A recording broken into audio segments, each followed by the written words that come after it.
Hi! Hello friends అందరికీ నమస్కారం. ఈరోజు ఈ వీడియోలో రేషన్ కార్డు ఉన్న కుటుంబాలకు వచ్చిన 3 శుభవార్తల గురించి పూర్తిగా క్లియర్‌గా రూల్స్‌తో సహా ఈ వీడియోలో తెలుసుకుందాం. సో, ప్లీజ్ వీడియోని ఎక్కడ కూడా స్కిప్ చేయకండి ఎండ్ వరకు చూడండి. వీడియోని స్టార్ట్ చేసే ముందు మీకొక small request friends.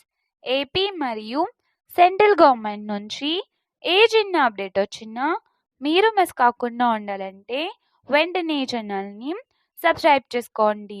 And subscribe చేసుకునే వాళ్ళందరూ కూడా సబ్స్క్రైబ్ బటన్ పక్కన ఉన్న గంట సింబల్‌లో ఆల్ అని పెట్టుకోవడం మర్చిపోకండి. ఇలా పెట్టుకోవడం వల్ల నేను పెట్టే ప్రతి ఒక్క వీడియో మీకు నోటిఫికేషన్ రూపంలో రావడం జరుగుతుంది. అండ్ మీకు ఈ వీడియో నచ్చితే గనక లైక్ చేయండి ఫ్రెండ్స్. ఇక లేట్ చేయకుండా టాపిక్‌ని స్టార్ట్ చేసేద్దాం. సో, మొదటి శుభవార్త అన్నదాత సుఖీభవ పథకం మూడో విడతగా రైతుల ఖాతాల్లోకి రూ. 4,000 విడుదల చేయబోతున్నారు. దీనితో పాటు పీఎం కిసాన్ పథకం 22వ విడత కింద మరో రూ. 2,000 కూడా కలిపి మొత్తం రూ. 6,000ను ఈ ఫిబ్రవరి 28వ తేదీ వచ్చే ముందు తేదీలలోనే విడుదల చేయాలని ప్రభుత్వం అయితే నిర్ణయం తీసుకుంది. సో, దీనికి అర్హత ఏంటి అంటే గనక తప్పనిసరిగా రేషన్ కార్డు ఉండాలి. రైతు భూమి రికార్డులు ఆన్‌లైన్‌లో అప్డేట్ అయ్యి ఉండాలి. బ్యాంక్ ఖాతా ఆధార్‌తో లింక్ అయి ఉండాలి. పీఎం కిసాన్‌లో ఇప్పటికే పేరు నమోదు అయ్యి ఉండాలి. అలాగే గత విడతల్లో డబ్బులు తీసుకున్న వారికి ఆటోమేటిక్‌గా ఈ విడత కూడా వస్తుంది. సో, భూమి వివరాల్లో లేదా ఈకేవైసీలో సమస్యలు ఉంటే డబ్బులు నిలిపివేయబడతాయి కాబట్టి ముందుగా అందరూ సరిచేసుకోవాలి. ఇక రెండవ శుభవార్త తల్లికి వందనం పథకం. సో, ఈ పథకం కింద 1వ తరగతి నుంచి ఇంటర్ సెకండ్ ఇయర్ వరకు చదువుతున్న ప్రతి విద్యార్థి తల్లికి సంవత్సరానికి రూ. 13,000 నేరుగా బ్యాంక్ ఖాతాల్లో జమ చేస్తారు. ఒక కుటుంబంలో 2 పిల్లలు చదువుతూ ఉంటే ఇద్దరి పేర్ల మీద మొత్తం రూ. 26,000 తల్లికి వస్తాయి.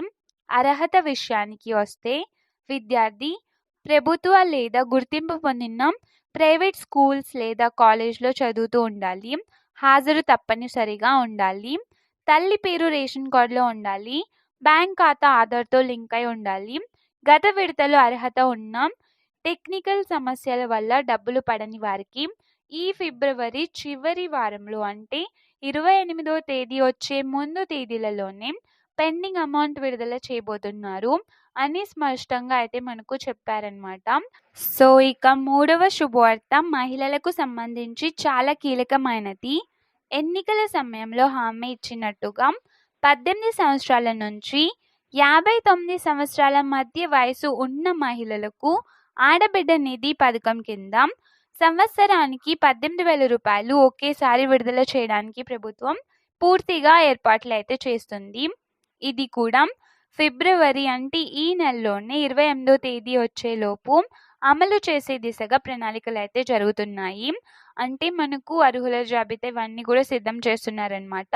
ప్రస్తుతం ఈ పథకం అమలుకు లబ్ధిదారుల జాబితా సిద్ధం చేసే పనిలో అధికారులు అయితే ఉన్నారు. మనకు సమాచారం కూడా వస్తుంది. అంటే మనకు ఈ పథకానికి సంబంధించి సర్వే కూడా జరుగుతుంది. ఫోన్స్ కూడా కాల్స్ చేసి ఎంతమంది ఉన్నారు, ఇంట్లో ఎంతమంది చదువుకుంటున్నారు ఇవన్నీ కూడా కాల్స్ అయితే వస్తున్నాయన్నమాట. సో, మొత్తంగా చెప్పాలంటే 3 పథకాల ద్వారా రైతులు, తల్లులు, మహిళలు అందరికీ భారీ ఆర్థిక సహాయం ఈ ఫిబ్రవరి 28వ తేదీ వచ్చేలోపే అందే అవకాశాలు ఉన్నాయి. లేదంటే గనక ఈ పథకాలన్నీ మార్చి నెలలో అయినా అమలు చేసే అవకాశం అయితే ఉంది. సో, మీకు అర్హత ఉంటే కూడా అంటే మీకు అర్హత ఉండి కూడా డబ్బులు రాకపోతే గనక మీ ration card, Aadhaar card, bank వివరాలు ఒకసారి మీరు సరిగ్గా చెక్ చేసుకొని సమీప సేవా కేంద్రంలో సెర్చ్ చేసుకుంటే తప్పకుండా మీరు లాభం పొందవచ్చు. సో, మీ పేర్లు మిస్టేక్స్ ఏమన్నా ఉన్నాయా ఇవన్నీ కూడా చెక్ చేసుకోండి. ఆధార్ కార్డులో బ్యాంక్ అకౌంట్, రేషన్ కార్డ్ ఇవన్నిట్లో పేరు ఒకేలా ఉందా, స్పెల్లింగ్ మిస్టేక్స్ ఏమన్నా ఉన్నాయా ఇవన్నీ సరి చేసుకుంటే మీకు డబ్బులు అయితే పడతాయన్నమాట. So, today information friends. మీకు ఈ వీడియో నచ్చితే లైక్ చేయండి, షేర్ చేయండి అండ్ సబ్స్క్రైబ్ చేసుకోండి. Thanks for watching.